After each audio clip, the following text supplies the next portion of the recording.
সমস্ত সৃষ্টি যখন প্রহর গুনছিল, এক মহাজাগতিক প্রেমের পরিণতি কোথায় গড়ায় তা জানার জন্য, তখন কৈলাসের আকাশ একটু অন্যরকম। শিব ও সতীর প্রেমের গাথা চিরন্তন, কিন্তু এই প্রেমের পথ ছিল কণ্টকাকীর্ণ। প্রথম পর্বে আমরা দেখেছি কিভাবে দক্ষরাজের কন্যা সতী সমাজের প্রতিবন্ধকতা অতিক্রম করে শিবকে স্বামী হিসেবে গ্রহণ করেন, কিন্তু তাদের এই মিলনে দক্ষরাজের অহংকার চূর্ণ হয়ে যায় এবং এর পরিণতি হয় ভয়ঙ্কর। নমস্কার বন্ধুরা, ধর্মধারার আজকের ভিডিওতে আপনাদের প্রত্যেককে স্বাগত জানাই।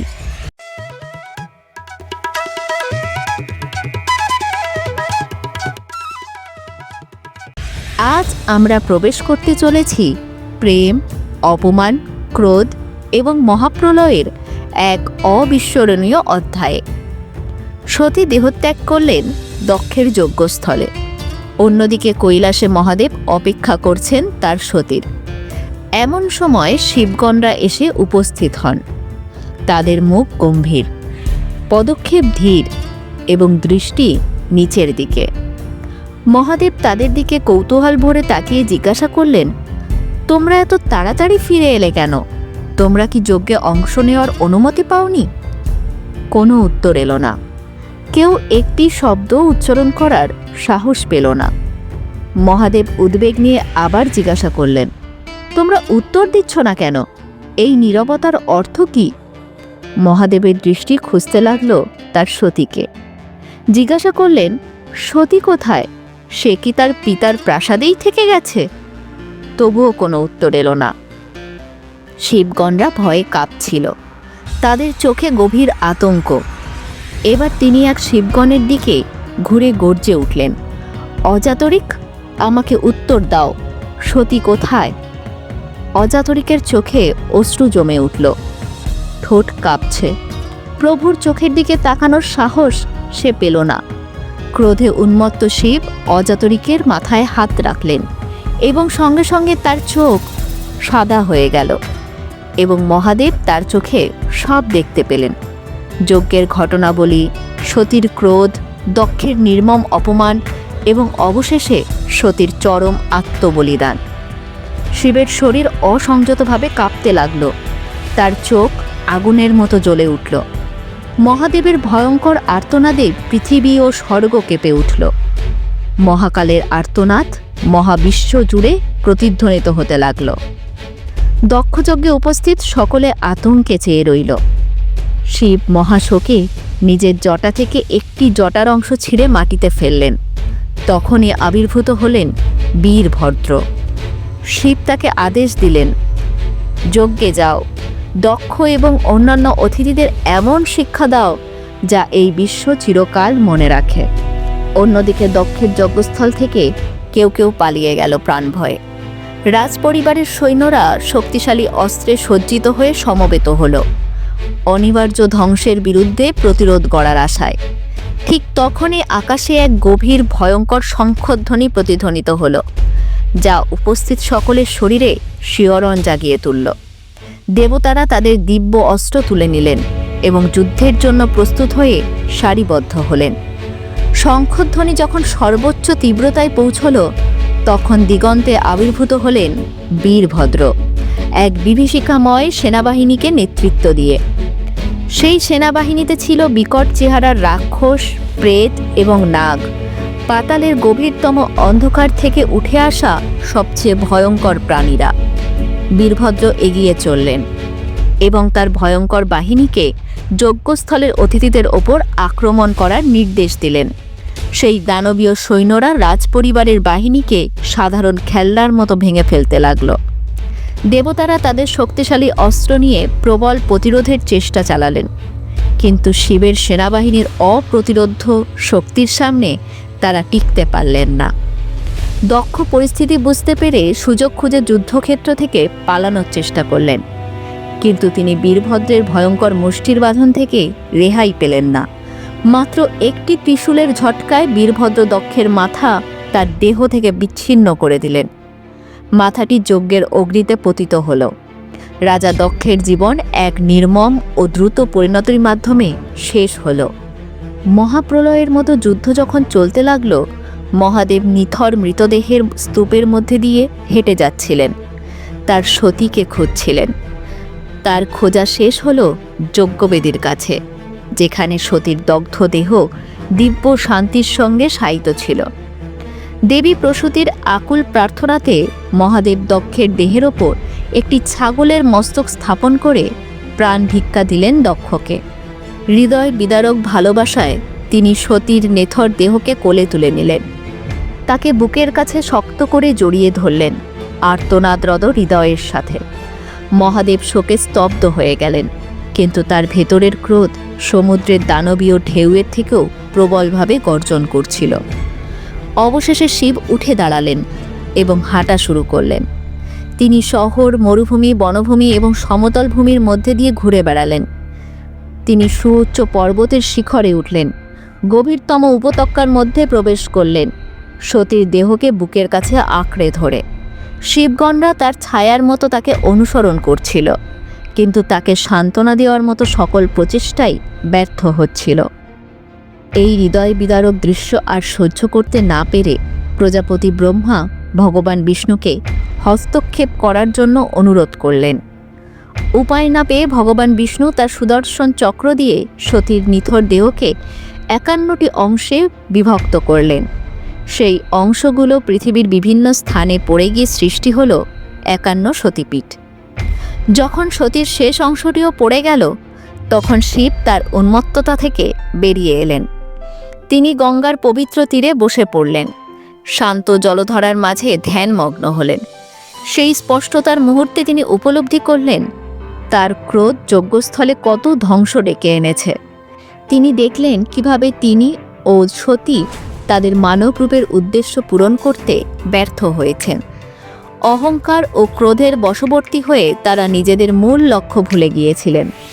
শিব গভীরভাবে অনুভব করলেন যে তিনি আবারও তার আধ্যাত্মিক রূপে ফিরে যেতে চান এবং শক্তির সঙ্গে পুনরায় একাত্ম হতে চান। তাই কৈলাস পর্বতে তিনি গভীর তপস্যায় মগ্ন হলেন। সতীর বিদায়ের পর 3টি মন্বন্তর পেরিয়ে গেছে, যা মানুষের সময় অনুসারে 306 মিলিয়ন বছর। শিব ও শক্তির মিলন ছাড়া সৃষ্টির অস্তিত্বে বিশৃঙ্খলা ধীরে ধীরে ছড়িয়ে পড়তে শুরু করল। অন্ধকারের শক্তি আরও প্রবল হয়ে উঠল, যা সমতার ভারসাম্য নষ্ট করছিল। এই অসাম্য পরিস্থিতিতে এক শক্তিশালী অসুর, তারকাসুর, এমন বর পেয়েছিল যে শুধুমাত্র শিবের পুত্রের হাতেই তার মৃত্যু হবে। কিন্তু মহাদেব তো তখন গভীর তপস্যায় নিমগ্ন, আর দেবী শক্তি তো তখনও মহাশক্তিরূপে বিরাজমান। সেই সুযোগে তারকাসুর 3 লোকে তাণ্ডব চালাতে লাগল। দেবতারা তার শক্তির সামনে টিকে থাকতে পারল না। সমতা পুনরুদ্ধারের আশায় দেবতারা ভগবান ব্রহ্মার শরণাপন্ন হলেন এবং প্রার্থনা করলেন যেন মহাদেবী পুনরায় মানবরূপে জন্মগ্রহণ করেন। ত্রিলোককে রক্ষার্থে মাতা আদিশক্তি পুনরায় মানবী রূপে জন্ম নিলেন। এই জন্মে তার পিতা গিরিরাজ হিমালয় এবং মাতা মেনকা পর্বতের কন্যা, তাই তিনি পার্বতী। হিমালয় মহাতীর্থ, সেখানে সকল দেবতা ঋষির আগমন ছিল অবারিত। ছোট থেকেই পার্বতী একটি দৈবিক আবহে বড় হয়ে উঠতে থাকলেন। সকল দেবতার মহিমা স্তব শুনে বেড়ে ওঠা পার্বতীর মনে মহাযোগী শিবের প্রতি আলাদা ভক্তিভাব জন্মে। এই ভক্তি বড় হওয়ার সাথে সাথে প্রেমে পরিণত হয়। পার্বতী সারাদিন শিবের চিন্তায় মগ্ন থাকা শুরু করেন। নিজের নিয়তি পূরণে দৃঢ় প্রতিজ্ঞ হয়ে পার্বতী এক দুর্গম যাত্রায় বেরিয়ে পড়লেন। দুর্গম পথ অতিক্রম করে অবশেষে কৈলাস পর্বতে পৌঁছালেন। শিবের গুহার প্রবেশদ্বারে তিনি তার অনুগত বাহন নন্দীর মুখোমুখি হলেন। এইবার নন্দী পার্বতীকে তাৎক্ষণিকভাবে চিনতে পারলেন এবং তাকে শক্তির অবতার হিসেবে শ্রদ্ধার সাথে অভিবাদন জানালেন। গুহার ভেতরে শিব গভীর তপস্যায় নিমগ্ন ছিলেন, পার্থিব জগতে সবকিছু থেকে সম্পূর্ণভাবে বিচ্ছিন্ন। তবুও পার্বতী একটুও বিচলিত হলেন না। বিশুদ্ধ ভক্তি ভরে তিনি নিজেকে শিবের সেবায় নিবেদন করলেন। ধৈর্য ধরে তিনি তার প্রভুর জাগরণের অপেক্ষা করতে লাগলেন। দেবী জানতেন তাদের পুনর্মিলন পূর্ব নির্ধারিত। তারকাসুরের অত্যাচার ক্রমশ বাড়তে থাকায় স্বর্গের রাজা ইন্দ্র উদ্বিগ্ন হয়ে পড়লেন। সমাধান খুঁজতে তিনি প্রেমের দেবতা কামদেবকে বললেন, মহাদেবকে জাগিয়ে দেবী পার্বতীকে গ্রহণ করতে রাজি করাতেই হবে, কারণ তাদের মিলনে সেই যোদ্ধার জন্ম হবে যে তারকাসুরকে পরাজিত করতে পারবে। কামদেব শিবের ক্রোধের কথা চিন্তা করে ভীত হলেও মানব জাতির কল্যাণের জন্য চূড়ান্ত ত্যাগ স্বীকার করতে সম্মত হলেন। অপরিসীম সাহস নিয়ে কামদেব নন্দীর নজর এড়িয়ে মহাদেবের দিকে প্রেমের ফুলযুক্ত একটি তীর নিক্ষেপ করলেন। তীরটি লক্ষ্যভেদ করল। মহাদেবের মধ্যে আবেগ জাগ্রত হল। তবে কামদেবের উপস্থিতি অনুভব করতেই শিবের তৃতীয় চক্ষু ক্রোধে জ্বলে উঠল। মুহূর্তের মধ্যে কামদেব ভস্ম হয়ে গেলেন।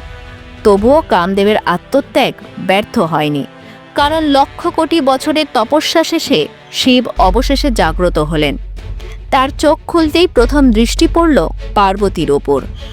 অতীতের স্মৃতিগুলো ঝড়ের মতো তার মনে ভেসে উঠল।